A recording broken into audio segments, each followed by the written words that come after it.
Bano nga bakulembeddwamu Mpayirwe bakunze abaana mu bitundu by'e Nansana awamu ne Katooke ne bababuulira obukulu bw'okusoma ebitabo nga bakuze olunaku olw'okusoma ebitabo kiyite World Literacy Day. Mpayirwe asinzidde wano n'akubiriza abazadde okwettanira Ngazi Community Library kubazibaamu ebitabo eby'enkizungu gyeko ebyo bye basoma ku ssomero ate nga kibatangira n'okukola obwakirereesi mu biseera eby'oluwummula.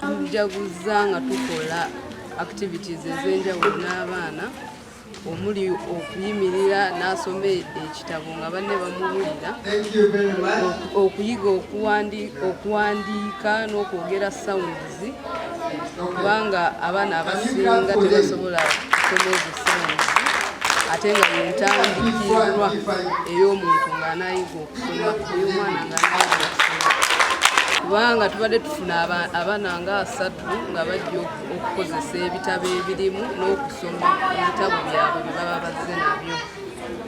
Kibadde kirungi nnyo kubanga abaana mu kifo ky'okwetaayaaya bw'amala okuyambako abazadde amanyi nti kati nsobola okugenda mu library n'ensoma. Abamu ku bazadde basinzidde ne basaba bazadde bannaabwe obuteesigulira ku ebyo byokka ebisomesebwa ku ssomero wabula baleka abaana bavumbula ebisomesebwa ebirala nga tebali ku ssomero. Omulimu guno gutandika n'okufuna abaana bano si muzannyo. Bazadde bannaffe abali wano tubasaba mwongere okutunda ekintu kino n'abaana abaliwo mu kitunde tulwanyise obutamanya. Raymond amanya byonna okuva mu National Library of Uganda yabadde omugenyi omukulu era nga annyonnyodde obukulu bw'olunaku luno. As a National Library, our work mainly is promote reading culture in communities.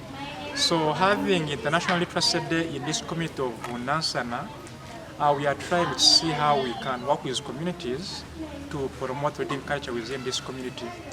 Oluvannyuma abaana basindanye mu kusoma wamu n'okuwandiika. Zilbert Musanje, Bukedde TV.